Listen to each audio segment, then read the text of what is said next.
Y'all in here talking about Lil No Sex and Tony Cox? I love Lil No Sex and Tony Cox. Cox Pro. I haven't thought the joke through that far. Hello, everybody. Coming right out of the gate on that one. Wait, is my background music not on?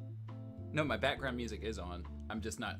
It's not feeding to my headphones for some reason. Okay, well that's interesting. Hello Trace and Wowie and let's see, Sanders is in the chat, and the great Pagliacci himself.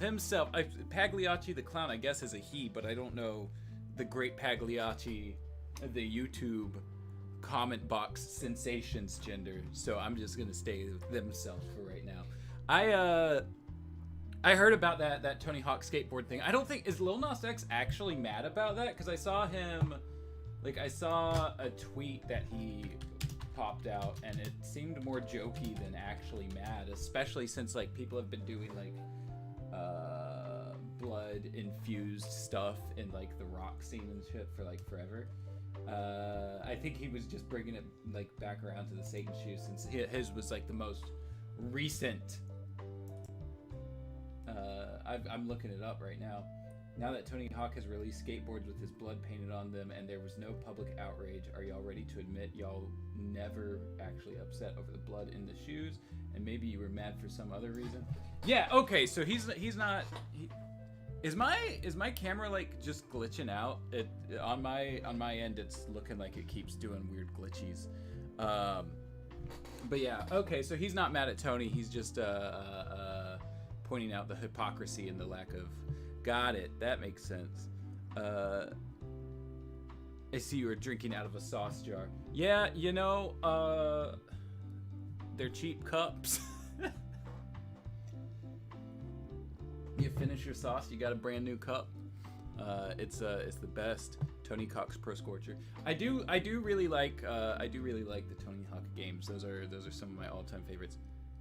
My camera is being silly, or Lil Nas X situation is silly, because my camera is just blinking on my end. It's weird.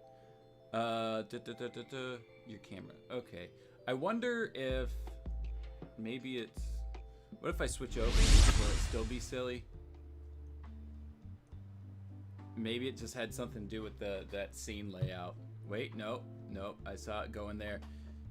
I don't know, but it seems to be the camera and not the internet, though. I wonder. Oh my god. If I unplugged it in the middle of stream and tried to plug it back in, would OBS be weird with me? That's the question. Let me get off of the Lil Nas X thing. Because I sometimes the camera just to be freezing, and I don't want to accidentally freeze the camera because I feel like that's probably worse for the quality of the stream. Camera, cut it out.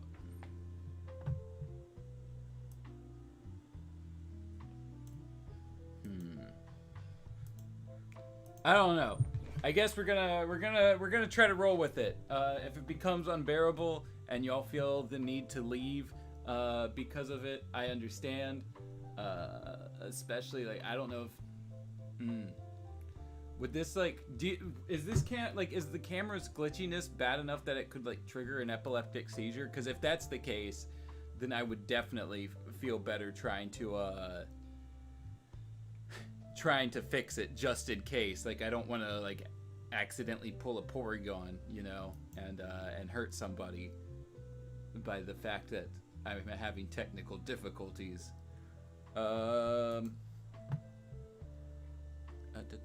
Oh, Danny's here. He is wanted for many crimes across 86 nations. He burns people alive. Oh, I read Danny's first message, Tony Hawk Pro Scorcher. Maddie, what do you think about Spider-Man No Way Home trailer? I'm underwhelmed, personally. I understand the hype around it, but I feel like it's just shit that we've heard in leaks and people have been talking about for months and months and months, and so it's I don't know, doesn't come across as anything new. I'm still interested in the movie. I want to go back and rewatch all the Spider-Man movies. I never caught Spider-Man 2 or The Amazing Spider-Man 1, and it's been so long since I've watched really any of the others, with the exception of the first Raimi Spider-Man. I think we watched that in Discord a little while ago, but people were talking all over it. So, like, I do want to go back and revisit all of those now, now that I'm seeing this. I've recently been, like, kind of figuring out that I used to love Spider-Man a lot. Playing the PS4 game recently has kind of like reminded me of that love, and I started diving back into the animated show from the 90s and shit like that. And like, I don't know, it's weird that like I don't feel like I've loved Spider-Man recently, and I don't know if that just has to do with like the MCU interpretation of the character or what. I don't think that it's bad by any means. I think they're like decent movies and shit, but like, it's now that I'm going back and like revisiting the old stuff that I remember, like, it's not hitting the same boxes, and maybe a lot of that's just nostalgia. I don't know, but that's my thoughts. See camera doing madness. May unleash the creatures in Pandora's box, but you may try. Maddie looks like he's doing some murder video to me and my family. Oh geez. As you said, that it started flickering very aggressively. Let's see. Begging you to watch Spectacular. I do wanna watch all of the Spider-Man cartoons and stuff. So I think I'm gonna try to unplug and replug the webcam, and we'll see how that goes. If anything bad happens, I'll just restart the stream. So y'all stay tuned. Hold on. Where's the cord for it? Oh God.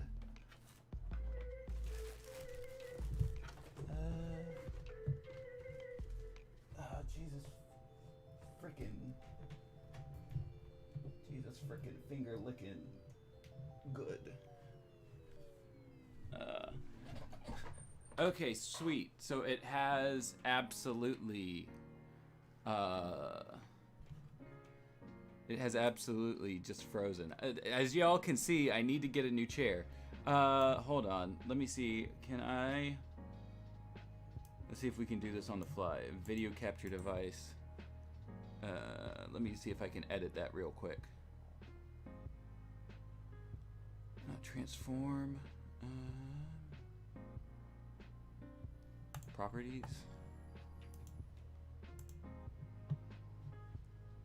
And then switch back over.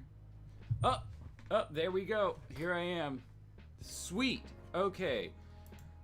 Tight. We got it fixed, I think. Hopefully it doesn't like keep flickering, but I think we got it fixed. More hyped for Green Goblin.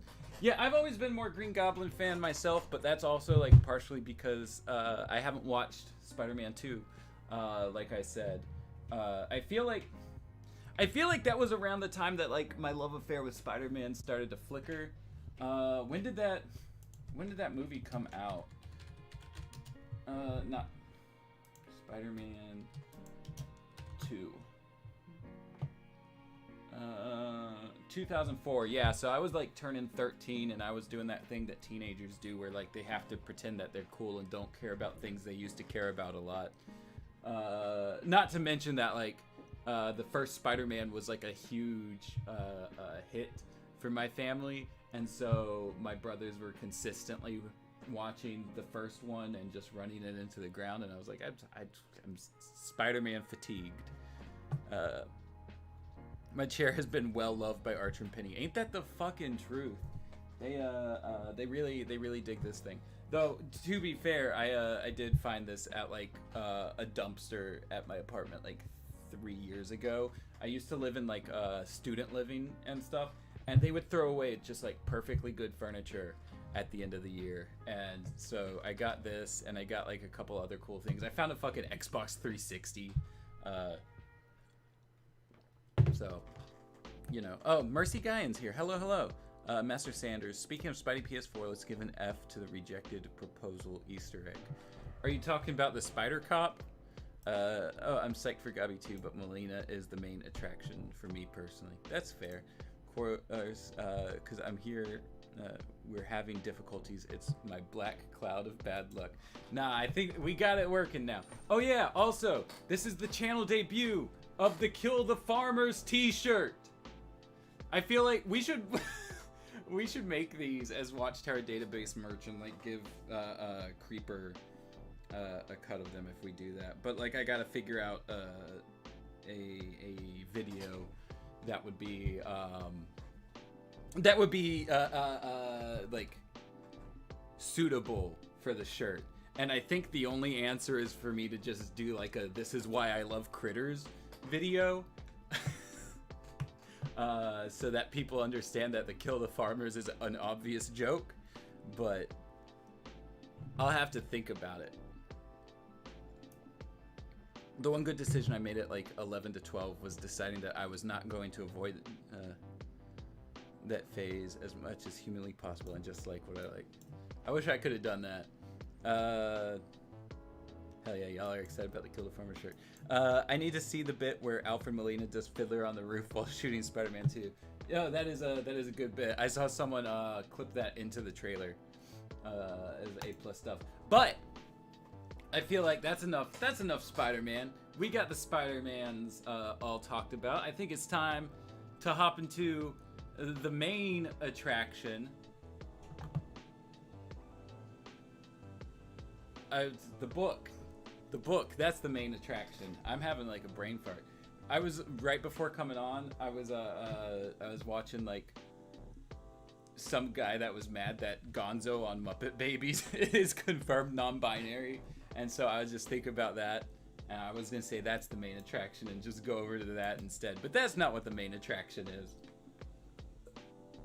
The main attraction's this book, not some silly mad 40-year-old on the internet. So yeah. For those of you who haven't been with us before, I feel like the chat's pretty much all familiar faces currently at this point. The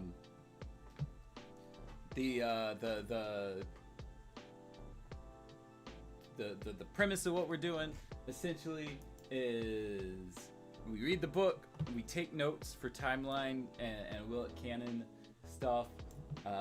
And so I'll be switching windows back and forth doing that the whole time. I need to find my Spider-Man TKO shirt. Oh, it's not lost. I can see it from right here. It's right in my closet right over here. I wish that I had done what I had planned on doing and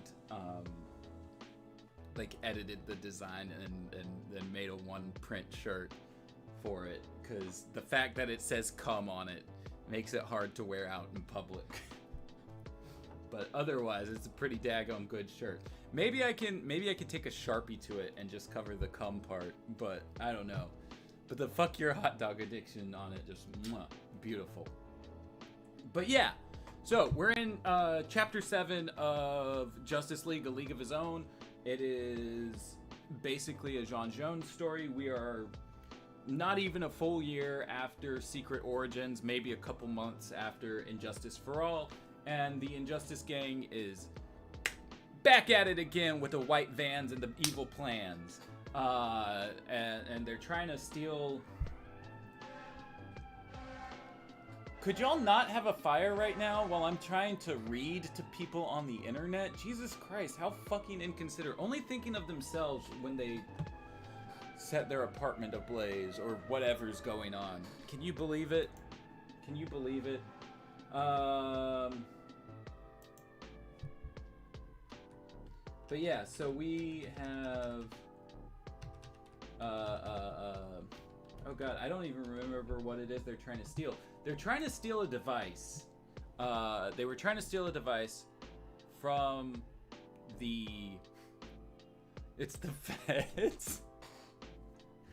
If Fed stands for Fire Elimination Department, yes. But so essentially, they were trying to steal a device from some kind of lab, and then the Justice League was just like, hey, they were able to sneak in here before. We gotta take this thing back to the Watchtower. And the scientists are like, damn, you're right. Okay, here, have it. And now the Injustice Gang is trying to sneak into the Watchtower after, like, they set up an attack on Metropolis, and most of the League is down there, except Jean's still on the Watchtower. Oh my god, I almost knocked my water over. That would have been terrible. Oh wait, it's firefighters? Never mind, they're chill. Yeah, firefighters are alright. Not all of them though. Some of them are assholes. I used to work at McDonald's with a dude who moonlit as a firefighter, and he was a pretty cool guy. But like totally was like the kind of person that I would not hang out with outside of work. Firefighters are cool, but I know one, and he instantly knows if somebody has been smoking weed. God, imagine going to being a firefighter at like a dispensary and all the weed got set on fire. That'd be a hell of a time. So yeah, Chapter 7. Jon Stewart had never seen such a dangerous mess of circling planes as he saw in the moonlit sky over Metropolis International. Then again, with all the city's power cut off, the airport's traffic controllers had no radar to tell them about incoming flights. That left the pilots of those planes on their own. The fortunate few that still had fuel left for airports in other cities. Oh, okay. That's a weird sentence. I thought they meant that they still had fuel left, but no. The few that had the fuel left for the airports in the other cities. There we go. Volunteers are the best, always sweet people, and they smoke with me too. Hell yeah, hell yeah. But the flights coming in from Europe and Latin America didn't have enough in their tanks to exercise that option. That put them in a bind. All that circling was making their fuel situation go from bad to worse, but their pilots were reluctant to attempt a landing, afraid that some other pilot might decide to do the same thing at the same time. Luckily, help had arrived. Not just the Green Lantern, but Superman as well. While their teammates had dispersed to address other problems in the darkened city, Jon and the Man of Steel had rocketed to the airport. Jon knew what to do too. After all, he had communicated with ships out in space. He could use the same tricks to communicate with these pilots. Picking a plane at random, he used his ring to create a series of huge green letters in front of it. They spelled out a message. Follow my light. Then, darting underneath the plane and matching its speed, Jon aimed his ring at the maze of tarmac below and sent out a wide, intense beam of green radiance. It was broad enough and bright enough for the pilot to see where he was going. Taking advantage of it, he extended his landing gear and began his descent. And just in time too. The Green Lantern could hear the sputter of the plane's engines as they dipped into the last of its fuel supplies. He stayed with the aircraft until it touched down on the runway. Then he ascended again to escort the next plane to safety. But before he got very far, he saw a sight that made his blood freeze in his veins. One of the other planes had gone into a dive and was plummeting towards the traffic control tower, which was still staffed with a full complement of employees. Oh shit. Oh shit. You know what's real weird reading this? Is that Batman The Adventures Continue just recently said like 9/11 happened, and this book is just like, Jon can stop planes from crashing, and yet he didn't. What I'm trying to say is 9/11 in the DCAU was an inside Jon. Maddie, have you been watching season 3 of Titans? I haven't watched today's episode yet. I haven't watched today's episode yet either, but I have been watching it, and so far, at least with the first 3 episodes, I'm a bit more impressed with this season than I am with previous seasons. The Blackfire episodes, kind of, I don't know.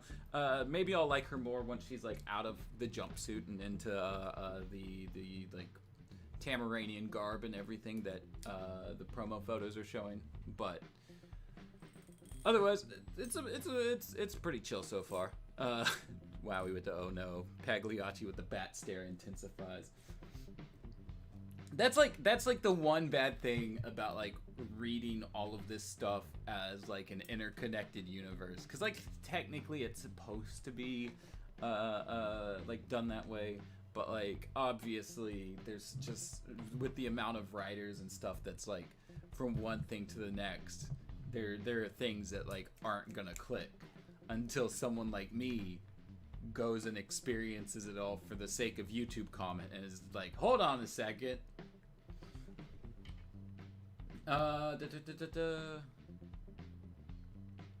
Rose Wilson isn't with the Titans anymore. Oh, I forgot about her. Yeah, God. I when I watched Titans season 2, I was kind of like multitasking it because I wasn't sure if I would be interested, and so like as much as I did end up enjoying it, I forgot a lot of different things. I'll watch Titans properly eventually. I was just really put off by the first episode to the point where I couldn't even finish it. Yeah, the first season's not great. There's some good stuff, but it's not too good.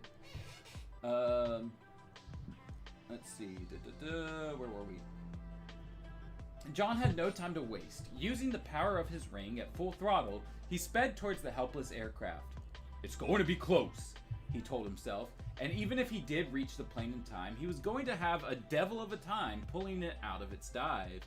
Then, inexplicably, he saw the plane start to nose up. A fraction of a second before, it would have crashed into the tarmac. It leveled off somehow. And just as if it had never been in trouble in the first place, it made a perfect landing. John would have called it a miracle, except he was beginning to suspect that the plane had had some help. But it was only after the plane had rolled to a halt that John saw a red and blue streak emerge from under it and return to the moonlit heavens. He smiled to himself. Even a Green Lantern had to tip his hat to Superman. If ain't the truth. Honestly, couldn't get past the first ep of season 3, just not my favorite interpretation. Yeah, that's fair. I mean, like, I do think the thing that's so interesting to me so far about season 3, shit, there went the camera again. I just saw it glitch. We might just have to deal with it. But the thing that's been interesting to me with season 3 so far is that in the first 3 episodes, it makes the whole fuck Batman thing from earlier on feel earned. It makes the edginess of Dick and Jason feel earned. It takes the grim dark Batman trope that we've been seeing a lot ever since at least the Dark Knight movies, probably even further back if you want to like think about like Frank Miller's Dark Knight and shit like that. But it takes that trope and it's starting to examine it in a way that's just like, but this isn't how Batman should act.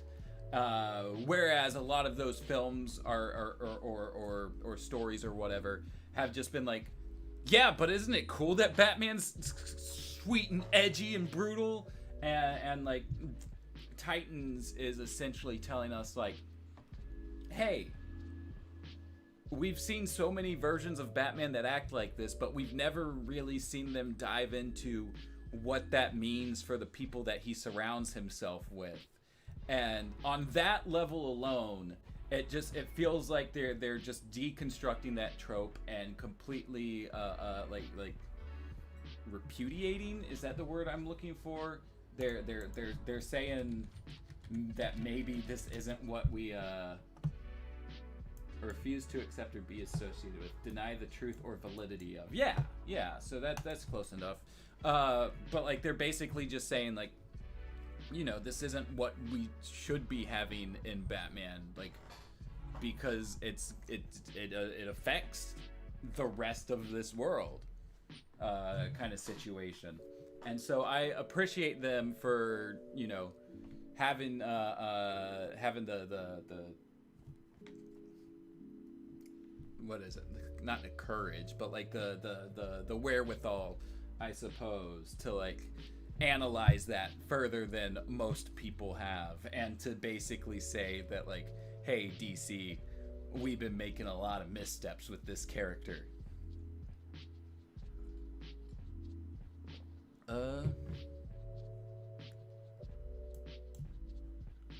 Haven't watched season 3, probably is going to be released after it.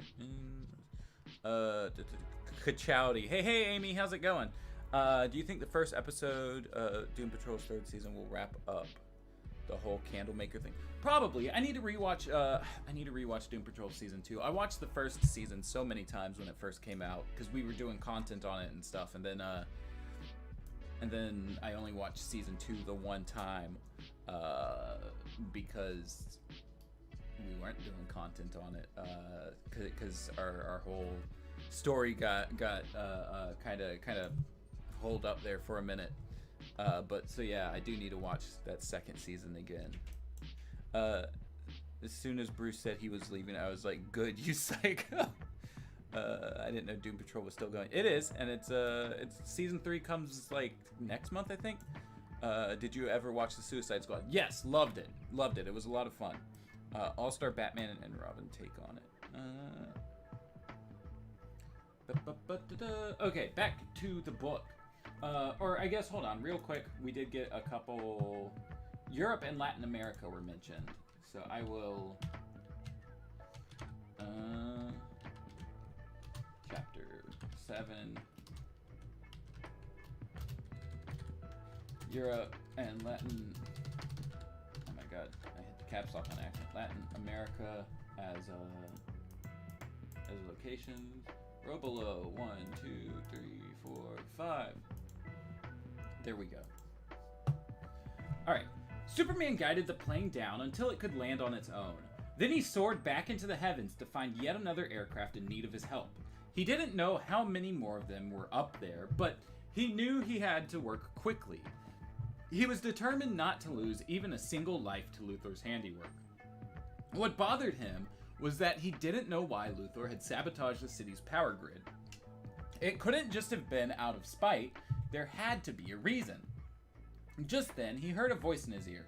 Superman, this is Jean. Jean wasn't in the habit of calling just to say hello. Obviously, something important had come up.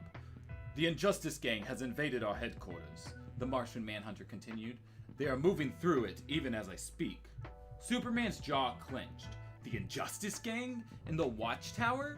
He saw now why Luthor had knocked out Metropolis's power, as a diversion to get the League to leave its headquarters undefended so the Injustice Gang could steal the Neutralizer. And it had worked. If Luthor got his hands on the Neutralizer, it would be disastrous, for the League especially. But the Man of Steel couldn't put the welfare of himself or his teammates before that of everyone in Metropolis. He wished he could go back and help Jean, but he couldn't. Thanks to Luthor, he had work to do. But don't worry, said Jean, as calm as ever. I've worked out a plan to stall Luthor and his team until you return. Oh shit! Yeah, he was gonna fucking start a play! We're gonna watch Jean do a play. Or something along those lines. It said last chapter he was inspired by the play that Wonder Woman took him to. So, we'll see how that goes. The Brotherhood of Evil is in season 3. Hell yeah. Next month is when? Yes. Good making dinner. Ooh, food do sound tasty right now. I just had a quesadilla though, so like maybe I should stop being so tied up with food. I figured it died with DC Universe. Nah, the only DC Universe original that seemed to have died was Swamp Thing, but everything else basically got moved over. Young Justice, Harley Quinn, Titans, Stargirl, Doom Patrol all got moved. Hey, Chris Anderson. A one Martian show. Exactly. Maybe they can shapeshift into like multiple Martians. And he ended the communication. The Kryptonian sighed. His Martian colleague was facing terrible odds, and yet he hadn't complained. He had made what he was facing sound like just another day at the office. But the Watchtower wasn't just any office, and the Injustice Gang was a little tougher than most competition. Superman vowed to get back to the Watchtower as soon as he possibly could. In the meantime, he just hoped Jean knew what he was doing. Still seated at the workstation in his quarters, Jean used the Watchtower's internal sensor network to track the spread of Luthor's team. He could see them as individual colored dots, each one following its own distinct path through the facility. Some were moving faster than others, of course, Copperhead being capable of covering a lot more ground than Grundy was. However, it appeared to Jean that each of his adversaries knew precisely where he or she was going. Obviously, Luther had learned something of the Watchtower from his previous visit and was using that information to good advantage. What was more, it made sense for them to split up. The Watchtower was a large facility, and they didn't have an infinite amount of time to conduct their search.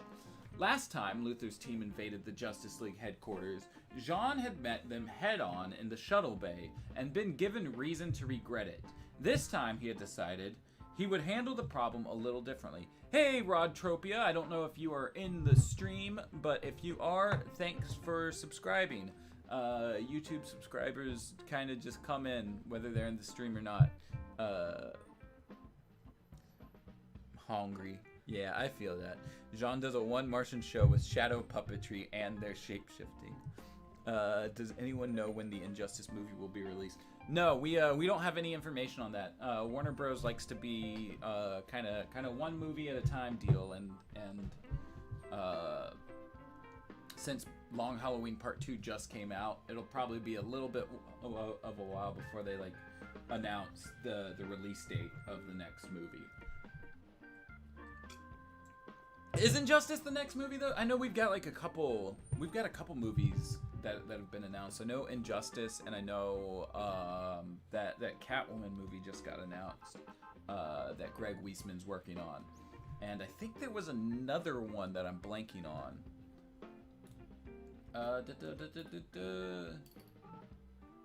Where was I?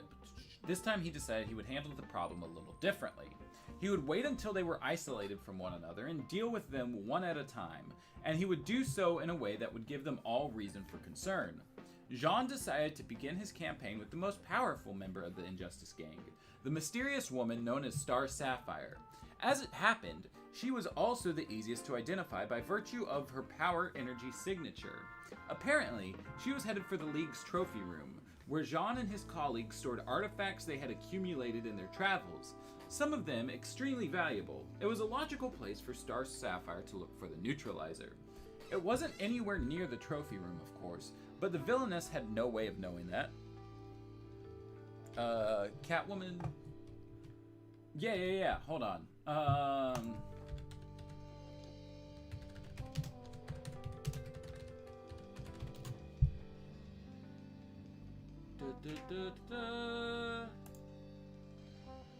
Catwoman Hunted is the name of it.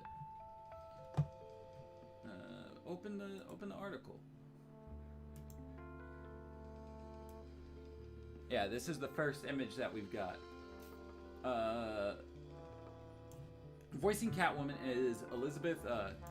Is it Gillies? I don't. While Batwoman will be played by Brooklyn Nine-Nine actress Stephanie Beatrice. Wait, is that Rosa? It is Rosa. Oh my God, Rosa's gonna be Batwoman. I'm down for that. Rosa's like the best part of Brooklyn Nine-Nine, especially in this recent season. This recent season's been kind of weird. Elizabeth. I don't think I know her from anything. She was in iParty. Oh my God, no, she was from Victorious. Okay. Well, shit. All right. The rest of the voice cast includes other notable performers, including Jonathan Banks as Black Mask, Steve Blum as Solomon Grundy, Lauren Cohen as Julia Pennyworth, Keith David as Tobias Whale, Zara Fazal as Talia al Ghul and Nosferatu, Jonathan Frakes as King Faraday and Boss Moxie, Kirby Howell-Baptiste as Barbara Minerva/Cheetah, Kelly Hu as Cheshire, Andrew Kishino as Mr. Yakuza and Domino 6, Eric Lopez as Domino 1, Jacqueline Obradors as Ladama, and Ron Wan, is it pronounced Wan or Ewan, as Dr. Zen.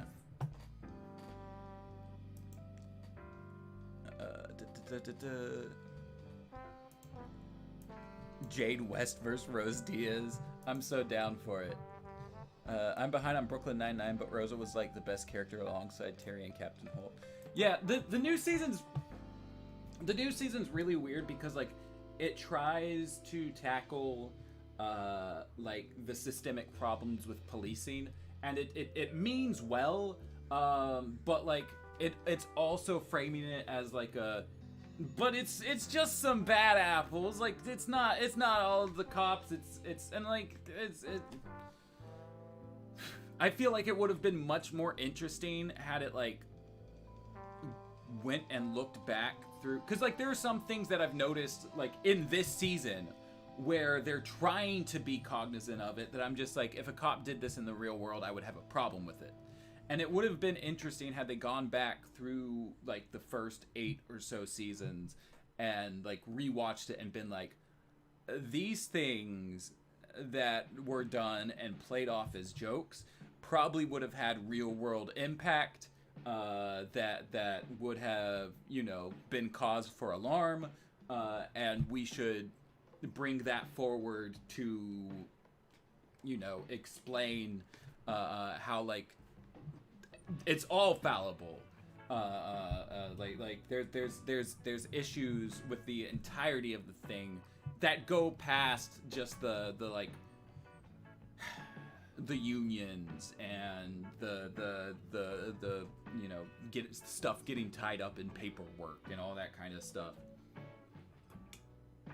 I would have appreciated that a lot more. Rosa, the first episode of the season, so it's like it's a spoiler, but it's not really a spoiler. Rosa leaves the 9-9 because she specifically thinks that it's that you can't change it from within.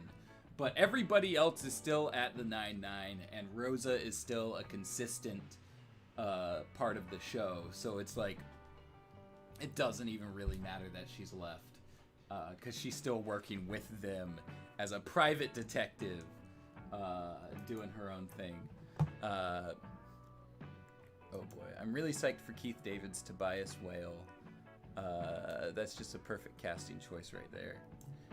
Jake alone would make me want to shut the whole precinct down. Ain't that the truth? Like when Jake got someone deported just because he didn't like, oh god, I forgot about that. But yeah, like it's I hope that maybe as the season goes that they do end up doing that. But right now, it's kind of weird, and I'm not sure how I feel about it. I will say, the one thing, God, what's the little dude's name on Brooklyn Nine-Nine? Yeah, Charles Boyle. Boyle, season 9.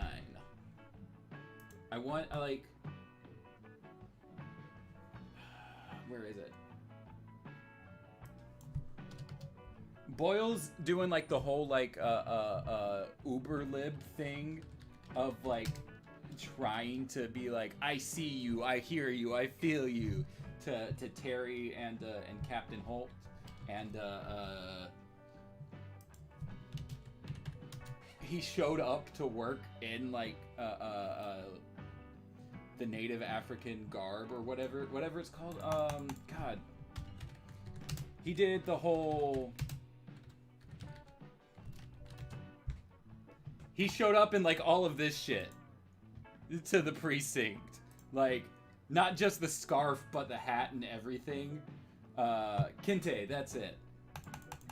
Let me see if. God, why is it on caps lock? Charles Boyle.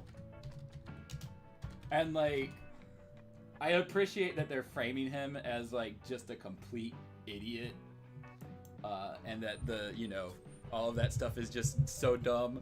But like, I don't know, like there's just like some stuff with it that's just not jiving well. It's like, especially like having been part of the protests and everything last year, it's a weird look into it. Rosa leaves. Yes, Rosa leaves, but is still part of the the main cast. This like the second episode of the series, she gets incredibly high on edibles and just hangs out with God, what the fuck are the old guys? One of the old guys has left and is like retired and living in Miami or some shit like that, but he's always on video call with the other one. And so Rosa is just like high on edibles, hanging out with the one that's still there. doing potato chip taste testing. There's a lot of fun stuff in it, but like just it's politically muddled right now, in my opinion. I've never seen Brooklyn Nine-Nine. I don't know what the hell I'm talking about. That's fair. Boyle was always one of my least favorite main cast characters. Yeah, I mean, Boyle's always been, in my opinion, framed as being a fucking idiot, though. So, like, him being the one that I dislike, I feel like is intentional on the part of the show. That feels like a misunderstanding of Boyle's character. Seems like something Hitchcock and Scully would do.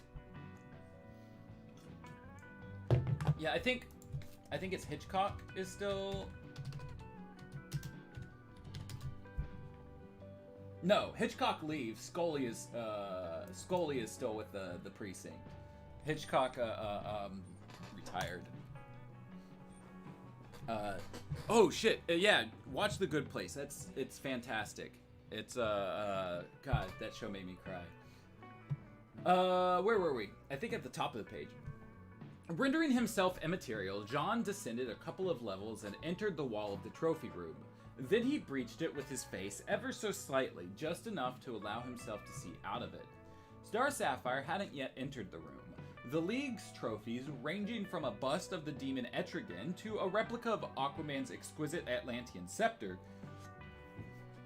were the room's only occupants. Just then, Jean saw the trophy room's door start to slide open, revealing a fierce purple glow in the corridor beyond. Star Sapphire, he thought. The glow came from the gemstone that the villainess wore on her masked forehead. Jean didn't have any idea how the gem worked, but it made Star Sapphire as powerful as any adversary he had ever faced. He had even seen her do damage to Superman. If she could bring down the Man of Steel, Jean didn't expect to fare very well against her, but he could think of one teammate who might. Withdrawing his face into the concealment offered by the wall, he waited a second for Star Sapphire to go by. Oh my god, he's gonna pretend to be different members of the Justice League. Then he stepped out where she would notice him, but he didn't look like the being called the Martian Manhunter. Not anymore. Now he looked like the Scarlet and Gold Flash, the product of a weird 1 in a million interaction between a rack of chemicals and a midsummer lightning bolt. Catching sight of him, Star Sapphire whirled in midair. "You!" she exclaimed. "That's not my British lady voice. I thought you were in Metropolis." Jean didn't have any trouble recreating the Flash's devil-may-care grin. The speedster's speech pattern was a little more difficult. "Do I look like I'm in Metropolis? Or do I look like I'm here in the ever-loving Flash?" "What you look like," she said, "is a man who's about to be pulverized by a very high-intensity energy beam." The words were barely out of her mouth before she tried to spear Jean with a shaft of violent fury. But he was ready for it. In fact, he had been hoping Star Sapphire would use her gem on him, because it would give him a chance to further convince her that she was dealing with the super-fast Flash. Almost a quarter of a second before the beam reached him, Jean went immaterial and dropped through the floor, but his adversary couldn't see that. All she could see was that her energy assault had missed its target and struck the wall behind him instead. Moving quickly, Jean dipped underneath the thick metal floor and rose through it on the other side of the room. Then, still simulating the Flash's appearance, he became solid again, creating the illusion that he had actually run there faster than the eye could follow. Okay, really quick, we got mention of Etrigan and Aquaman. Etrigan mentioned. Aquaman mentioned. Let's see, what was it? A bust of the demon Etrigan. Etrigan bust and Aquaman scepter replica. And I'm gonna put that in other clues as well. And Aquaman scepter replica were the only items in the trophy room.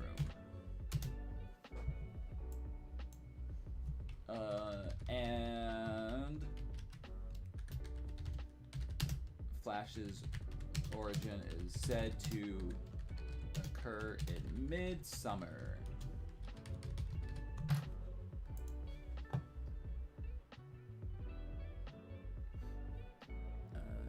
Never seen it, just listen to everyone talk about it. Oh, Good Place? Watch it. It's so good. It's so good. It's fantastic. Scully is great. Hitchcock is cringe. Yeah. I can vibe with that. One YouTuber I watched said Tim Drake coming out as bi is a poor life choice, but it's not that it made me question that YouTuber who I thought was kind. It sucks. Man, that's a rough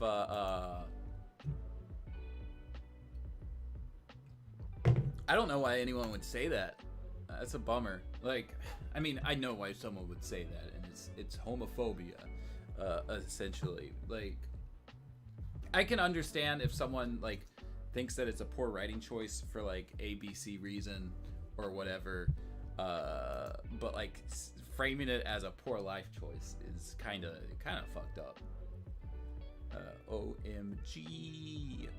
I assume that's about Jean turning into the Flash. Jean is literally the most powerful JL member. What is this? True.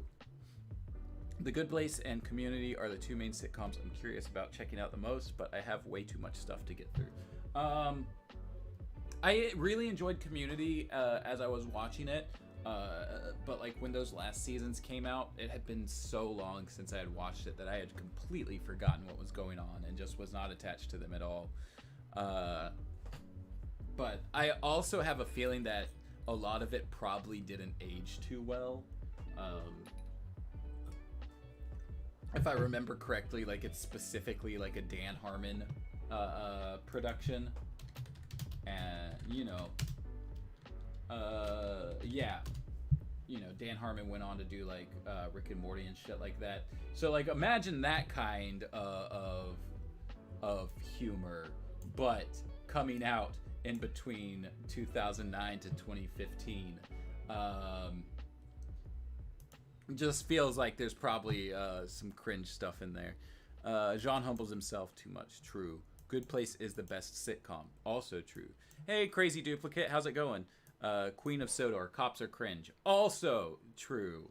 Damn, fuck that YouTuber. Yes, absolutely. Tim being bi totally meshes with his character, I feel. Yeah, like I don't know a lot about Tim inside of the comics, but like from the stuff that I have seen, it seems as though like there's been hints there, or it's been like there's, whether intentional or not, like there's just been a lot of stuff that it's just like, oh, kind of makes you think that maybe it could go that way. And like a lot of people like maybe didn't pick up on that and feel like it came out of left field. And like that's fine if you didn't pick up on it and feel like it came out of left field. But doing this whole like it's bad for this to be the thing and it's a poor life choice and this, that, and the other. It's just like, man, get over yourself. Like I had to ban someone from the Discord the other day because like they were saying turning like Tim coming out as bi ruins the character, and it's just like, no, being bi does not ruin a character. That's not, no, get out of here. Like you're just being mean for no reason, and like I don't want to deal with that. Doing fine, just woke up. Hell yeah. I wish I just woke up. I need a little bit extra sleep. Sissy and I both woke up randomly at like 3:30 in the morning, and it's just like, Maddie, what do you think about the MCU finally getting the Sinister Six? I called it. If Sinister Six is actually what they're doing, I called it. Whenever the Kraven movie got announced a little while ago, I was just like, damn, they're gonna try to like use No Way Home to set up Sinister Six. Sony's always wanted to do Sinister Six. I don't know. I'm not as attached to like MCU Spider-Man as I am to other versions of Spider-Man. So like for me it's just like, oh, okay, cool. Another MCU thing that's happening, personally. Chat being surprisingly based today. I'm impressed. My headcanon for Tim was always hetero-romantic, asexual, but I'm not really bothered by him being bisexual. Hell yeah, hell yeah. F to Dark Penguin. Tim is young, so much time to discover yourself. True that. No F for Dark Penguin. That day I was like, really, people are worthy just for existing and being bi, gay, etc.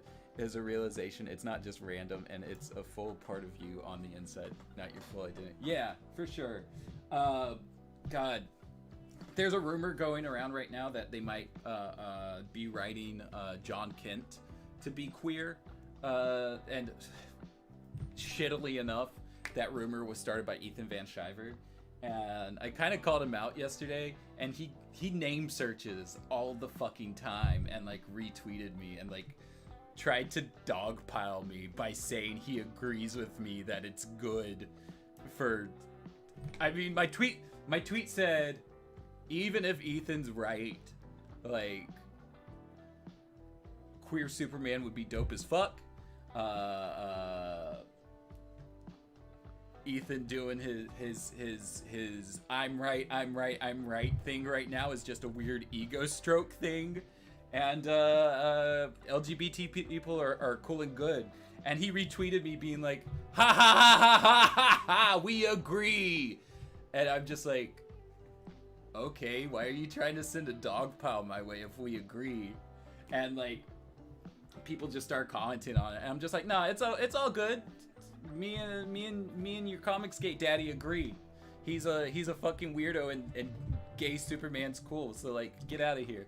And like, just the weirdest way to try to do a dog pile. Why even name search if you're gonna be like doing that? Dude's just so fucking silly. And it's so funny because like I 100% tweeted that out expecting him to name search, because he had name searched and like was jumping on the case of another content creator friend of mine who like has a much smaller audience than we do, and like she had to lock down her profile and everything because of the hate she was given or getting from it. And like, I was just like, all right, let me take the heat off her for a second. Like, dude's name searching, fucking let's go. And he proved me right. He's just a sad guy who has like nothing better to do with his time than name search. And that's why his fucking Cyber Frog comic is never gonna like get to where it needs to be. Dude's been fleecing people on that IP for years. Oh, yeah. I heard they'll make him gay, which is good. We need more gay characters. Yeah, and like so many people are just being like, it's lazy to make him gay. He's never been gay before or whatever. And it's just like, John Kent's been a fucking child for the majority of his like run as a comics character. He's been like fucking 10 or younger for the majority of his comics run. Like, I was there like reading the arc as it came out where they aged him up and shit, and we're just like, oh yeah, he got, you know, sent to a different universe and was like fucking aged up and shit. Like, that was like 2019 that he's finally like a teenager and shit. Like, you're not gonna fucking do like, I have an 8-year-old, 10-year-old fucking gay child. It's a lot less likely to happen in pre-puberty fucking stories. Like, why would they do that? Like, there wasn't a like straight John arc either. Like, why are y'all mad? People are just so fucking ridiculous. Bro, you torrent. It's so funny. The whole thing, like, dude's just such a fucking sad sap. How egotistical do you need to be in order to Google your own name on it? And it's not even just on a daily basis. He was doing it multiple times on the same day. Like, sometimes I'll look up the Watchtower database name on Twitter, because like, there are people who like fucking post about us and don't realize we have a Twitter, and so like they don't tag us or whatever, and I just like want to like retweet and be like, hey, here we are, and like, thanks for sharing our thing to your people or whatever. But like, he just fucking like keeps looking himself up multiple times a day just to try to start fights and be like, I'm not angry. And it's so fucking ridiculous. Like, the dude is just so sad. And people fall for his shit. It's just ridiculous. Maddie, what do you think about What If? Last night's episode made me cry. It was beautiful. I loved it. The whole series so far has been a lot of fun, and it gets better every single week. Last episode, like last night, I was literally on the edge of my seat, and like I cried about that shit. Like, I talk about, I know we've got a whole book and everything that we're reading and shit, and we're not even through the first chapter yet, but like, I'm having fun talking, so whatever. But like, I've talked about this on like the 12th Level Intellects podcast a couple of times, and probably in a few other spaces, so like maybe it's a known thing, maybe it's not, but the MCU like legitimately saved my life. Back in like 2009, I think it was, I was touring colleges, and like we were at this one college where like I was scared for my safety the entire time that I was there, because there were the people that I was bunking with had made multiple threats of like sexually assaulting me while I was there and shit, and like just the entire fucking weekend was a miserable experience. And then we get to they have a movie night out on the lawn, and they're playing Iron Man, and that was like the one fucking good spot of the entire trip. Was like I got to sit there with my dad and watch Iron Man, and the credits start rolling, and somebody's just like, we start getting up because like, you know, it's time to head back and start getting to sleep and everything. It's a late night, all that kind of shit. And like someone just like grabs my shoulder and is like, no, hold on a second, you gotta wait, there's something like that's coming up and you gotta see it. And I don't even know who the guy was. I was just like, all right, if there's something that's after the credits, I'm down to stick around for like 10 more minutes, sure. And like the fucking the Nick Fury Avengers initiative and all that shit, just like boom, instantly I was just like, oh fuck, no, we're going to get this. Because like before Avengers, we didn't have superhero team up movies. We had like so many different fucking just like solo superhero franchises and nothing else. And so like this was just like, oh my god, they are finally going to do it. Fast forward a few years, and I'm in a really rough spot where I'd been living with an abusive roommate, and just got out of that to start living with a different roommate who ends up like fucking dipping out of nowhere, and leaving me to fend for myself for a while. And like this, that, and the other happens. I'm in just like a really miserable spot in my life, and I have to end up moving back in with my mom, and like, you know, not being around any of my friends, like my entire social circle gone, my you know, going to college gone, just you know, not a great time for me, and like I was going through a lot of depression and fucking like you know, one of the many times in my life I was battling suicidal thoughts and shit, and the Avengers movie being so close to coming out was like one of the things that kept me going. It was just like, no, I've been anticipating this for years now, like I can't just fucking like give up now and not deal with it. Then like before I end up getting to see this, like I've got to stick around. And then I did, and like around that time as well, like my brother and I started making music together and shit. And I was able to like socialize a bit more through there, and stuff started getting, you know, better progressively and everything. But like, had that Avengers movie not been there at that time to like, you know, keep me motivated, I probably wouldn't be here today. And like I get like the complaints people have about like fucking, you know, MCU shills and shit like that these days. Like, I don't feel like as many people have such a personal connection to the franchise as I do. But like, you know, those of us who are in our fucking like 30s and shit, who like lived through watching it like as it happened, like there's a lot of special shit there that like, regardless of like where it is now and how it's just like fucking like cool to dog on it, like it's an important franchise to me. But yeah, hold on, let me catch up with things real quick.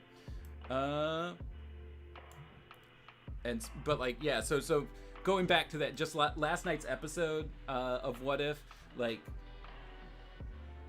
Nick Fury's Big Week was one of the first comic runs that I read in its entirety, which is, it's a pretty small run and everything, but like, that was, you know, part of the build up for Avengers and all that stuff. So like, getting to see that episode twist that story and treat the MCU as a whole as if its history has always been set in stone, rather than being plot points that we've found out about, you know, years after each other with you know, I won't say specifically, but like bringing in stuff from Ant-Man and Captain Marvel to be like, yeah, that stuff was set in stone all the way back before Avengers even happened. Like, it was just a really special experience.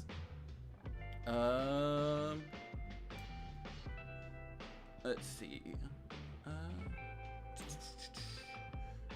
They get mad when they can't claim tokenization. I'm gay, and that's not my full identity. It comes from the inside, and I hate when people... Chat keeps scrolling. I hate when people assume gay stereotypes that have nothing to do with my masculinity or femininity. I feel that. Ethan is gonna make it, why is it covering the message? Oh, I'm not trying to reply to messages, I'm trying to read the messages. Ethan is gonna make it seem like you think Coolsville sucks. Oh shit, hey Connor, how's it going? Hugs, thank you. The MCU feels like an actual dream come true. It's everything 12-year-old me hoped for watching the Iron Man trailer. Right, like it's surreal. Like, and so many people just like won't ever connect to it on that level because of like being born into a you know, a post MCU world, or like you know, MCU just having been a thing since they were like babies. Like, that thing's been going on for 13 years now. So it's like it just that's like a thing that like has been a big deal for me recently, is just like realizing how like being at different points in our lives and shit like affects how we interact with media and stuff like that. And it's a really interesting thing to think about. B-Test Revival has a great section where you talk about this stuff. Okay, yeah. I figured I put it in a video somewhere, but we put out so many videos that I forget about things. That sounds horrible. Yeah, it wasn't. It's strange. Like, that time in my life, and like, interestingly enough, like, I'm gonna fucking like pseudo quote Glenn Beck here, who's like a miserable human being, but like I turned him on while I was like driving around on tour dates with my band one weekend or whatever, and I was listening to him, and he was talking about how like we always look back on like those times where like we had to deal with great adversity and shit as some of the best days of our lives, because of the fact that like when the lows are that low, like anything that's not a low just feels like an incredible high. And like there are a lot of things that happened in that period of my life that I'm just like, damn, I would love to relive that, but like, yeah, there's I don't think that the baggage would be worth revisiting. People can rag on the MCU as much as they want, but I'm eternally grateful for it bringing the whole Marvel universe and heroes as a whole to the spotlight, even if it doesn't always match how I personally like it to be. Yeah, true that. Doing good. Glad I could catch the stream. Hell yeah, I'm glad that you're here. Not to subject change, but they just... Oh, sorry to bring up past trauma. Hey, it's fine. It's fine. I'm always very open with that kind of shit because, like, fucking... When I was dealing with it, like, I always felt, like, really alone from my perspective and shit like that.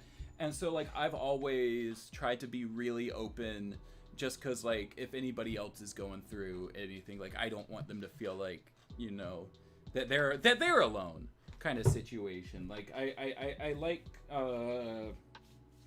I don't know. Is trauma bonding really the word? Like, I'm not necessarily, like, bonding on, like, the aspect of, like, you know, telling y'all to just dump in the chat or anything, because, like, I'm one person and I can't be, like, an emotional labor pack mule or anything, but, like, I like being open about who I am and where I've been and where I am now and shit like that, just to, like, give the sense of, like, you know, you're not alone in the stuff that you're dealing with, you know, it does get better, essentially. Not to subject change, but they just announced Despero as a villain in the next season of The Flash. I assume for the Armageddon crossover, but I didn't check. I need to catch up on Arrowverse so badly. I'll never forget the B-Test revival because it was my first WDB video, and it was a really good way to get to know you guys. Hell yeah. We really did kind of go into our backgrounds in that video and shit. So yeah, like I guess it is a real quick explainer of who we are. But where was I? Jean was turning into Flash. We've been on for an hour and haven't even gotten through one chapter. I'm just talkative today. He was ready for it. Super fast Flash. Almost a quarter of a second before the beam reached him, Jean went immaterial. Moving quickly, Jean dipped underneath the metal floor and rose through it on the other side of the room. Okay, so we finished those pages. Star Sapphire's head snapped in his direction, and she muttered something out of frustration. After all, she thought she was dealing with an enemy who could move faster than her bludgeoning energy blasts. Little did she know how wrong she was, and the last thing Jean wanted to do was reveal the truth to her. I hope you kept the receipt for that, Sapphire, he quipped. I think it's defective. Do shut up, the villainess snarled. Then she shot another sizzling purple beam at him. But before it could slam Jean senseless, he plummeted through the floor again. And again, he came up elsewhere in the room, a good-natured smirk on his face. I hate to cut this short. Oh, shit. I thought that was Star Sapphire's voice. I hate to cut this short, he told Star Sapphire. But it's movie night here at the Watchtower, and Batman gets grumpy when I'm late. With a cry of rage, his opponent unleashed yet another blast in his direction. Avoiding it as he had the others, Jean stayed beneath the level of the floor this time. But with the power of his mind, he sensed Star Sapphire's presence above him. She stayed there for a moment or two, probably trying to figure out if the Flash was still anywhere near her. Then she spoke aloud, no doubt into a comm link similar to the kind used by the Justice League.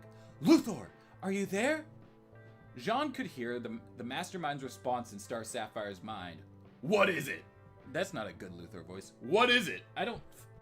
I can't be Clancy Brown. What is it? No, that's a Batman voice. That's closer to a Batman voice.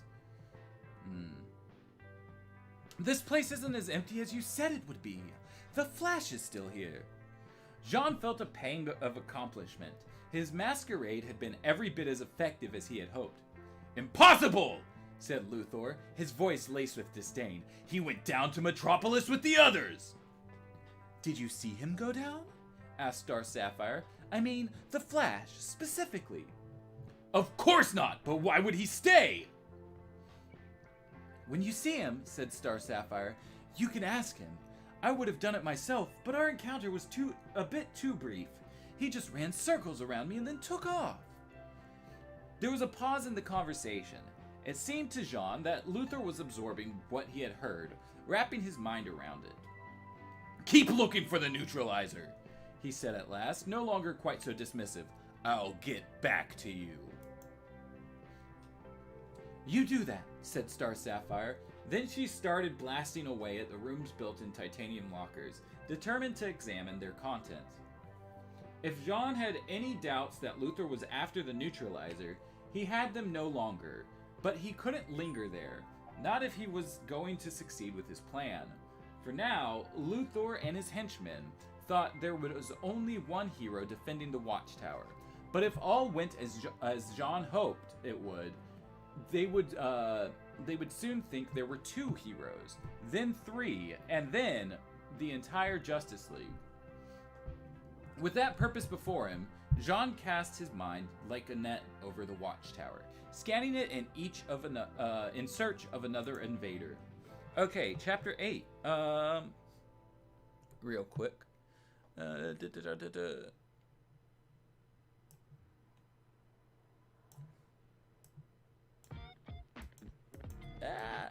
Why is it not letting me?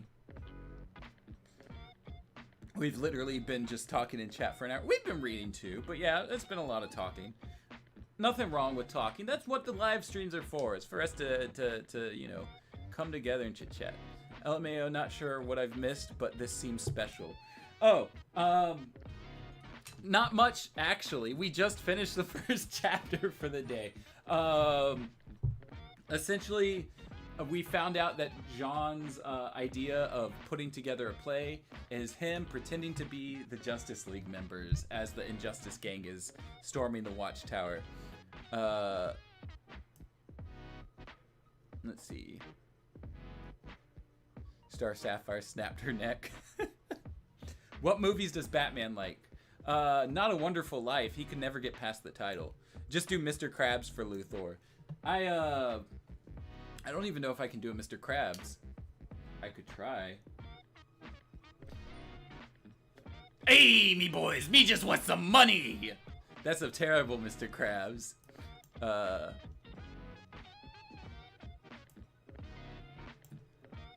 Put a bit of singe to your voice. I'll give it a try. I do need to get more water. So I might go, after I catch up on the chat, I might go to standby real quick, go grab some water and be right back. Not It's a Wonderful... Okay, someone else already made the joke before I did. No one can beat Clancy Brown. That's why he makes the big bucks. That's true. Flash is going down. No, Flash isn't going down. Heroes don't do that. Oh, shit. You already said that, too. Take it... You know what? I'm just not going to talk anymore, and I'm going to let y'all make all the jokes for me. Clancy Brown voices someone in all the shows I like. SpongeBob, Justice League Unlimited, Earth's Mightiest Hero. Yeah, he's all over the place.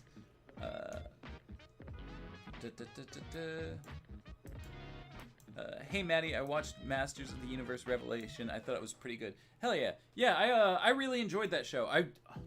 I honestly don't know what people are upset about with it, other than... like, just the whole, like, oh no, there's a strong female lead, and a YouTuber told me that I should be against it, for those reasons. Like, that's, like, because the show itself is actually just phenomenal. So, like, I don't get it. I really don't. Batman was delighted at something. Big shocker, ain't it? Still better Mr. Krabs than mine. Fair enough. Batman probably hates all the Batman movies. True. You gotta grit your teeth and growl your voice. The way I get into my Clancy Brown voice is by just saying Connor in an annoyed and tired way. Batman hates Batman. Also true. I'm gonna go to standby real quick and go fill up my water. I will be right back.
I'm back. Hello. I'm here again. I need to repaint my nails. I painted them red and blue because I did the Harley video on Monday. I think that's scheduled to come out early next month. I think maybe the 5th was the date. And I got if y'all know Thought Slime, I have them locked down for a guest appearance in it. So that's gonna be a lot of fun. I'm really looking forward to that. But like the red nail polish is like just really just like chips off real quick, whereas the blue is just like all still here, and like it's weird because it's from the same brand, so like you would think that they would be of the same quality, but I suppose they're not for some reason. Let's see. Bat family loves Charles Dickens. Probably true. Can't believe Maddie literally used the same joke I did. Well, you know, it's what happens when I watch too much Batman the Animated Series. Hey Maddie, made it. Sorry I missed the last few streams. Been pretty busy. Hey David, that's okay. It's you know, stuff always happens. I had to miss a few streams myself for being busy.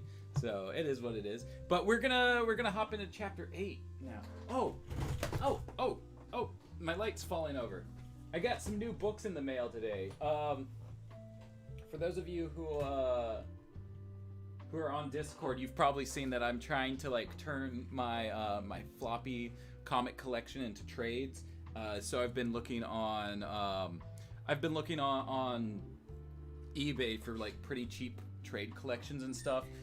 So that I can start like trying to get rid of the floppies and sell them to comic shops here in town before getting out and moving in a couple months. And so today I got Marvel's Secret War by Brian Michael Bendis and Azrael Fallen Angel by Denny O'Neil and Joe Quesada. The majority of my comics collection is just stuff that like friends and old roommates and stuff has like kind of left behind over the years, and we're like, here Maddie, have these. And so like I just have all of these comics in boxes that like I never pull out to read, and it's so much easier for me if they're on my shelf to do it. So I'm trying to be more you know, reading my comics than anything. Brian Michael Bendis, yeah, I know a lot of people don't like him, and he definitely makes like some kind of moves here and there that are like, that's kind of weird. But I was reading his the Brian Michael Bendis, as in the writer Brian. But yeah, no, I was reading his Superman run as that was coming out, and it was a lot of fun. And I just found out that apparently Secret War, the Secret War book that he wrote, is the first appearance of Daisy Johnson, Chloe Bennett's character from Agents of S.H.I.E.L.D. So that's pretty neat. That means that maybe I should hold on to at least that comic to you know, sell later if it goes up in price. Nails, 2 coats, and 10. You know what? That might be it. I don't think I did 2 coats on the red. I did do 2 coats on the blue, but I don't think I did on the red. Now that you're mentioning it, that might explain it. No, Bobby, you're full gay. Yeah, not one of his finer moments though. Like when did that happen? Because I feel like the societal context of whatever year that came out might be important in like judging it. I think Brian Michael Bendis has a 2015. Okay, so maybe not the greatest. But yeah, Brian Michael Bendis does have a desire to really like do a lot more representation in comics and shit like that. And a lot of the time, since it is, you know, a white dude doing it, it can get kind of clunky. But like I feel like he's trying to do good, whether or not the end product is clunky or not. So like I respect him for that on those grounds. Like if I remember correctly, he's responsible for like Miles Morales and I think Riri Williams and Naomi more recently for DC. So like, which like if I think his kids are like if I remember correctly, yeah, okay.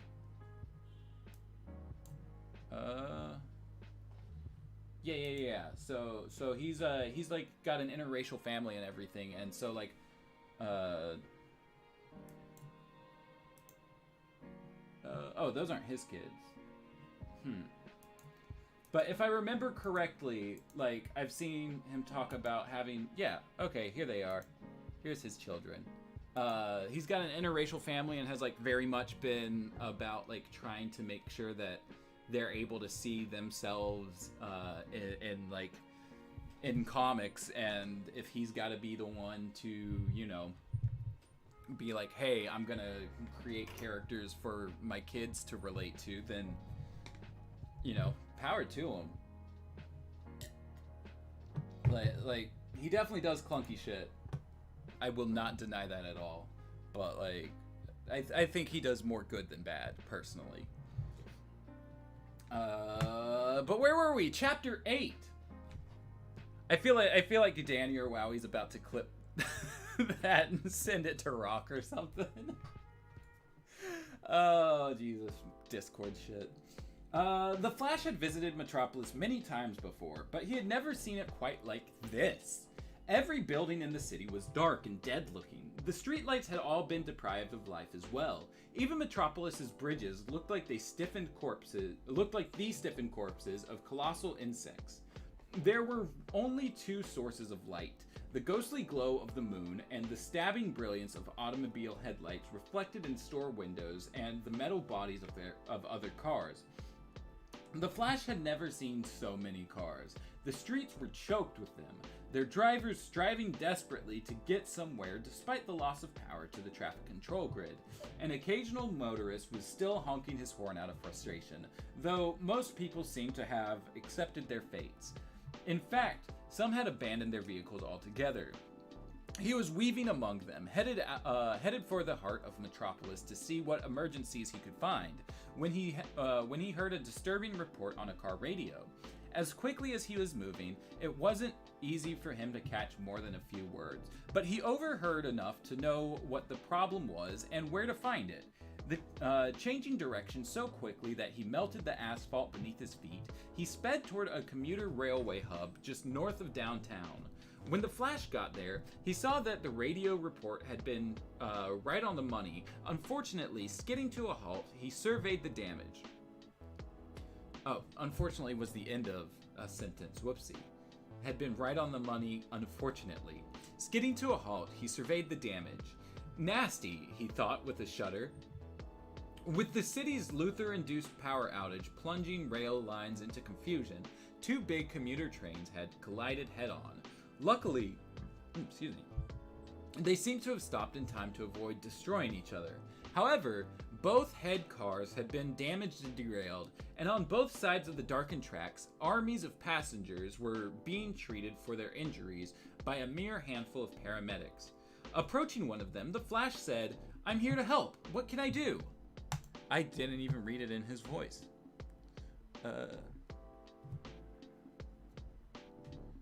When will y'all start the You Choose Justice League series? So 9 times out of 10, whenever we choose a book, I come up with 4 selections that I then put into a poll on Twitter, and people choose from there. More recently, though, I've been trying to do stuff that's specifically in like the Kindle store, and like towards the concurrent with while the DCAU was on air, and so we've just been kind of going through the Justice League books. But like a lot of those capstone books are in the Kindle store and everything. So I might be willing to try to goof around with some of those soon. I did do one of them with Ewan from What Culture for a 24-hour live stream last year. So if you're interested in that, that's on the channel. But I do not know specifically when like there's no real roadmap for this. It's just kind of up to the whim.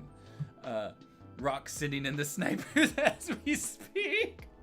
But no, I agree, honestly. Bendis is easy to meme on, but he always means well at the very least, even if some of his bigger mistakes can be massively headache-inducing. Yeah, I mean, like, at what point do we stop blaming Bendis and be like, hey, Marvel's got an editorial board. Maybe they should have, like, told him to do it better.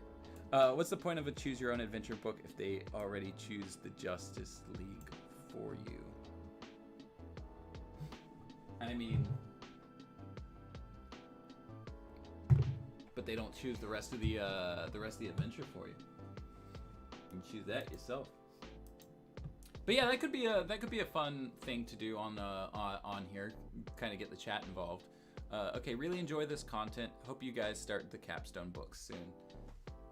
Yeah, I'll definitely put it into consideration. I do want to at least try to get through all of these Justice League books because I've been having a lot of fun getting through these. I've had some of these on my shelf since like childhood, and have always been interested in them, but never like took the time to read them. So getting to go through them on stream has been a blast. Who else can I call Brian Michael Bingus?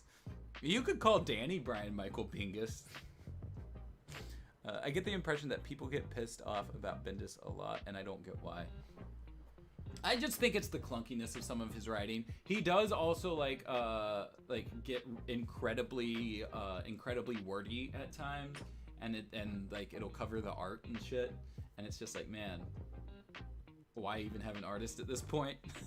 But you know, I've never like had a vitriolic issue with the guy myself. Like I understand the critiques, but I still more than dislike, I've liked the work that I've read. The paramedic, a woman with long red hair tied into a ponytail, didn't seem surprised to see a costumed hero. But then, this was Metropolis. She looked around at all the crash victims and heaved a sigh. Some of these people need to be treated in a hospital, but traffic's backed up so badly we can't get our ambulances through. Say no more, the Flash told her. I'm your man. The paramedic didn't look any happier for his announcement. You don't understand. I'm talking about a lot of people, dozens of them. Obviously, she didn't know him very well. Just tell me where to take them and leave the rest to me. Burdened as she was, she smiled. Okay, let's start with Billy. Billy was a 10-year-old with a blonde crew cut and big blue eyes. His head was bandaged and his arm had been placed in a sling. The paramedic told the Flash where the boy needed to go. It's the closest hospital in the city, but it's still 1.5 miles through the worst traffic jam in history. Give me 30 seconds, he said. The woman looked at him in disbelief. Maybe less, he told her, if I get a tailwind. Then he took off. Halfway there, he looked down at Billy. The kid had to be in pain, but he wasn't complaining about it. Poor kid, the Flash thought.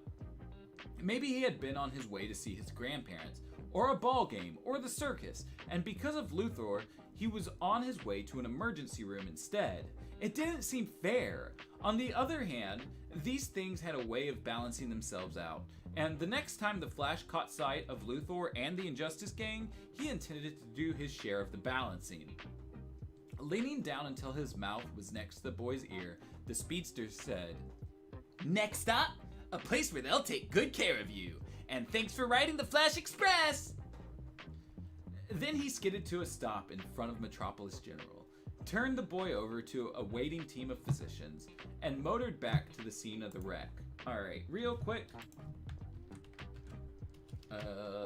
We've got Billy's a new character. And we've got Metropolis General Hospital. Oh, that's hospita, semicolon, hospital. There we go. And Billy is 10 years old.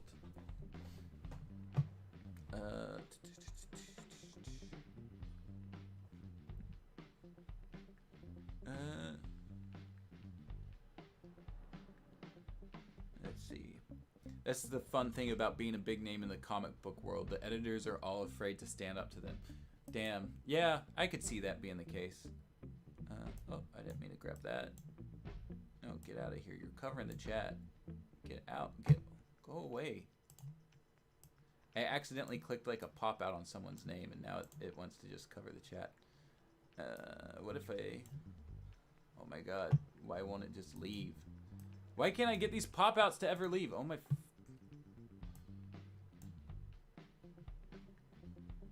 Oh, hold on. There's an X on it. But it's acting like I'm actively trying to drag it. There it goes. Okay. I keep saying that Bendis would be much better off as a TV scriptwriter than a comic book writer. His style just fits that medium way better. I could see that. That would make a lot of sense to me.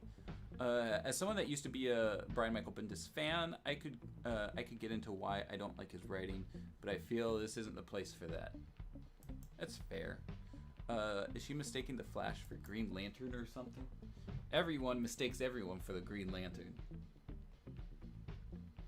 Why did the author feel the need to list every single possibility for why Billy was there?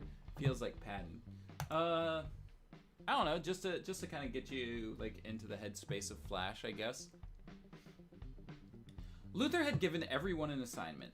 Copperhead's was to check out the Justice League's meeting chamber. According to Luthor, the walls in the room had movable panels with concealed storage places behind them.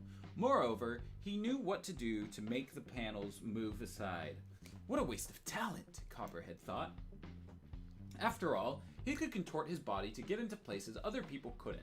That was how he had earned a reputation as one of the world's most feared and respected thieves. It was what set him apart from the crowd. But anyone could have searched the League's meeting room, even big, clumsy Grundy. Surely there was some place more challenging in the Watchtower. Some place that required a little crawling and twisting.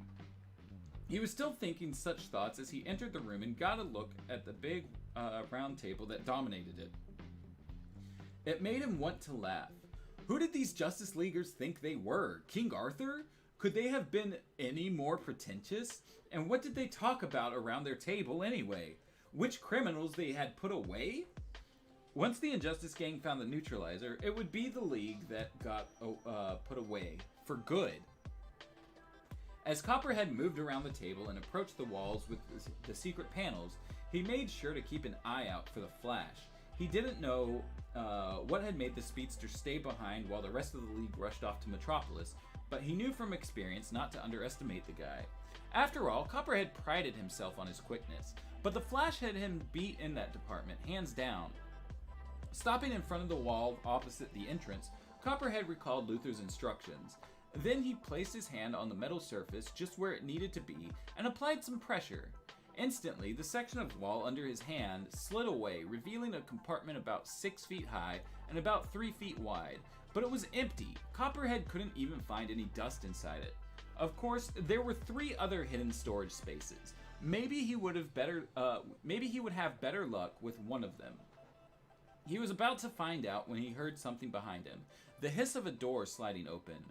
"Oh, no you don't," came a voice, one that was strong and yet undeniably feminine, and that was not the kind of vibe I gave the voice at all.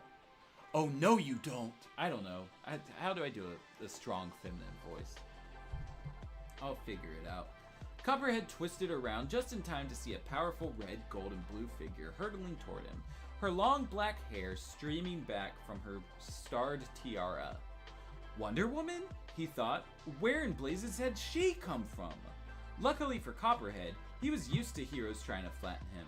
At the last possible moment, he slithered out of harm's way, allowing the Amazon to miss him by 2 or 3 inches.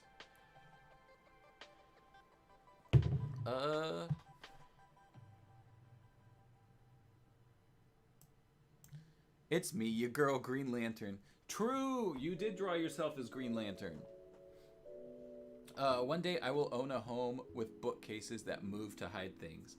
Honestly, that's the fucking goal.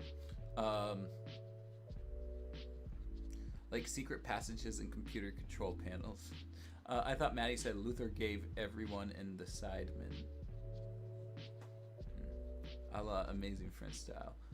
They're about to find Flash's hidden stash of porno mags. Oh no! Now it's not a secret anymore. Sassy Greek woman voice. You just put some Windex on it, right? Put Windex on the voice. Anybody else a fan of mid-2000s hit comedy My Big Fat Greek Wedding? God, it's been so long since I've watched that movie, but like just the Windex part has always stuck in my head. Unfortunately, she didn't allow her momentum to send her crashing into the wall. Before she reached it, she swerved and swung back to face him. "Wait a minute," said Copperhead. "You're not supposed to be here." Luther had assured them that they would have the run of the watchtower. He had promised them that the League would trip over each other getting down to Metropolis as soon as they heard the bad news. I guess he was wrong, thought Copperhead. And who paid for his mistakes? Not Luther himself, of course. Copperhead paid for them. But that didn't mean he was going to throw his hands up and surrender. Wonder Woman could be defeated like anyone else, despite her great strength and agility. And he was just the guy to do it. "Funny," said the Amazon, her blue eyes glinting. "I thought it was you who wasn't supposed to be here." And she came at him with renewed determination. But there was more to Copperhead's game than an ability to slither out of danger. He had some pretty formidable weapons of his own. His tail, for instance. Though it wasn't actually part of him, it responded to his body language. In this case, latching onto Wonder Woman's ankle as she went by. Using her momentum, Copperhead swung her about and sent her crashing into a control panel with a satisfying thunk. Then, before she could recover, he leapt on her and wrapped himself around her. Taking advantage of his exquisitely trained body, Copperhead began to squeeze the breath out of the Amazon, and along with it, her life. He wasn't too worried about her getting away either. Once he had a victim in his grasp, she stayed there. "You're mine," Copperhead rasped. That was when Wonder Woman did the impossible. She slipped free of her adversary's death grip just as he had slipped free of others' grip in the past. It felt as if she had softened her bones somehow. Damn, y'all gotta hate it when a motherfucker got some soft bones. What is with this book has been like kind of like into describing ladies' bones. And like I know that like, you know, obviously Jean's just doing the shape-shifting thing here, but like we had that scientist with the tiny bones earlier, and now we got Wonder Woman with the soft bones. Why doesn't Jean just pretend to be Luthor? Because then the book would be over. Someone would calm Luthor or something, and then it'd be a problem.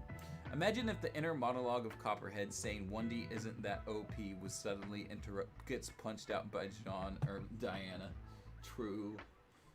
Let's see. She slipped free of her adversaries. Softened bones. If only for a fraction of a second.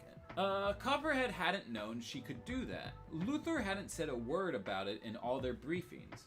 He was still wondering about Wonder Woman's miraculous escape when she reached for the lasso on her hip and sent it uncoiling in his direction, so smoothly and so accurately it almost seemed a part of her. Copperhead leapt, confident that he would elude the lasso and be in good position to strike back, but to his chagrin, the golden rope seemed to have a mind of its own, pursuing him like a living thing. Before he knew it, the lasso had wrapped itself around his legs and clamped them together like a vice. It left only his arms and tail free, putting him at a huge disadvantage, especially against so tough an opponent. Then Wonder Woman began to reel him in like a prize fish, It was humiliating, and Copperhead didn't like being humiliated. He didn't get it. He had never seen the Amazon fight the way she was fighting now. There was definitely something different about her. But he didn't have time to figure out what it was. He had to get out of there and let the others know that what he knew. That the Flash wasn't the only hero who had stayed up there in the watchtower.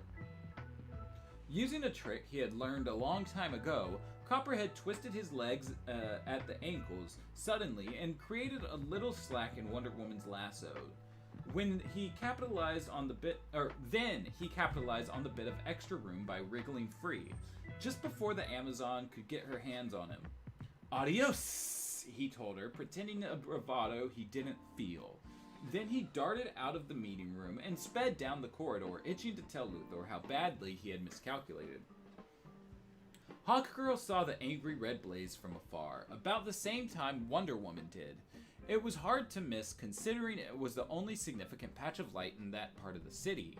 The closer they got, the more Hawkgirl's jaw tightened. It wasn't a warehouse or an office structure that was on fire. It was a residential building, and not all of its residents had escaped. She knew that because they were standing on the roof, penned in on all sides by flames and black braids of rising smoke, calling out for help with hoarse, desperate voices. There were probably 20 of them, from little children to the elderly, and with the way the fire was climbing the sides of the building, there was no way Hawkgirl and her teammate could save them two at a time. Using her Justice League comm device, she communicated the observation to Wonder Woman. "I agree," replied the Amazon, who was riding the wind just above her. "We've got to come up with another approach." But what could they do?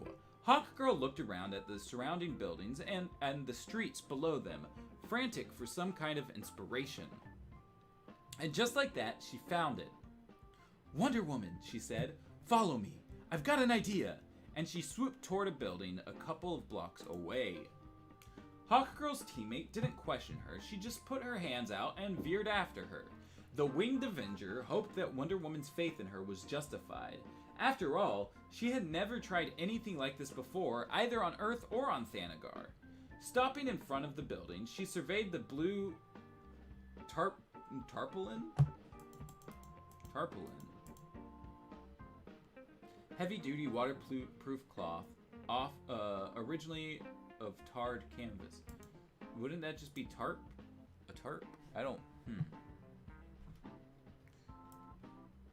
Jean, gonna turn my bones off tonight for some blob action. Misuse of before he knew it, describing him knowing it. People misuse that all the time. It drives me batty.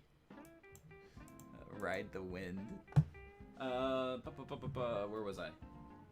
I was confused about this version of tarp. There it is. The Winged Avenger is oddly capitalized. Yeah, they do that with the nicknames sometimes. Stopping in front of the building, she surveyed the blue tarp draped across the front of it, no doubt to protect passerby from falling debris while the structure was under renovation. Hawkgirl had a different purpose in mind for it. She only hoped that it was strong enough to do the job. Pouncing on one of the two topmost corners of the tarp, she ripped it free of its moorings. A moment later, she saw Wonder Woman follow her lead and do the same. Then Hawkgirl led the way back toward the burning tenement, the tarp flapping ferociously in the wind as it hung between the Winged Woman and the Amazon. Darting in among the twisting plumes of smoke, the Thanagarian flew to the far end of the terrified crowd. Then she pulled her end of the tarp down to the roof. "Get on!" she cried out over the wind and roar of the flames. "Children first!" Remarkably willing to cooperate despite the danger, the trapped residents ushered the children onto the center of the reinforced plastic sheet. There were about a dozen of them, their eyes wide with fear and uncertainty. "Hang on!" Hawkgirl called out, taking a corner of the tarp in each hand. Then, with a glance at Wonder Woman to make sure they were in sync, she beat her wings as hard as she could. The strain on her shoulders was tremendous, and at first, nothing happened. "Come on," she grunted. Finally, the tarp lifted off the ground, along with its precious burden of humanity. The children were scared, but they didn't make a sound. Or maybe Hawkgirl just couldn't hear over the wind and the shouting of the adults. The winged woman could feel her arms pulling out of their sockets, but she wasn't going to let go no matter what. Moving sideways, she and Wonder Woman made sure their living cargo cleared the roof.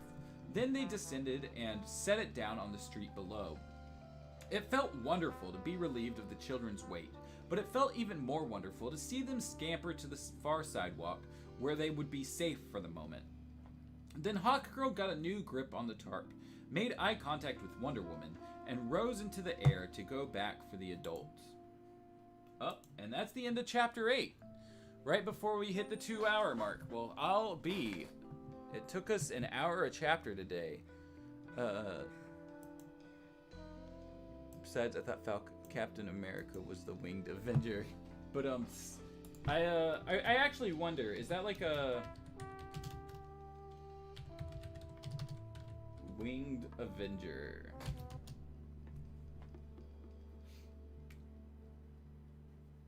Oh, was it a reference to a 60s TV show?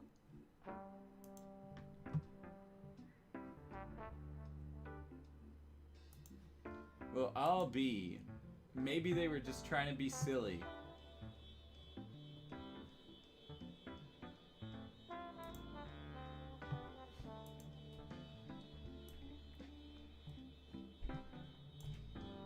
Maybe it was just a reference to that thing. That would make sense. Ooh, well, with that said, now that we've got caught up on the book, whose car alarm is going off? Not mine, I don't think. Hopefully not. But now that we're caught up on the book, I do gotta bounce. I gotta do some errands today. We gotta go pick up some stuff for Sissy. And I think there was something else that we gotta do. I don't remember off the top of my head. So I'm gonna go ahead and bounce. It's been a lot of fun hanging out with y'all, chit-chatting and all that. Having a blast, having a fun time. But responsibility knocks. So thank you for being here. I love y'all, and I'll see you next week. Ka-chow.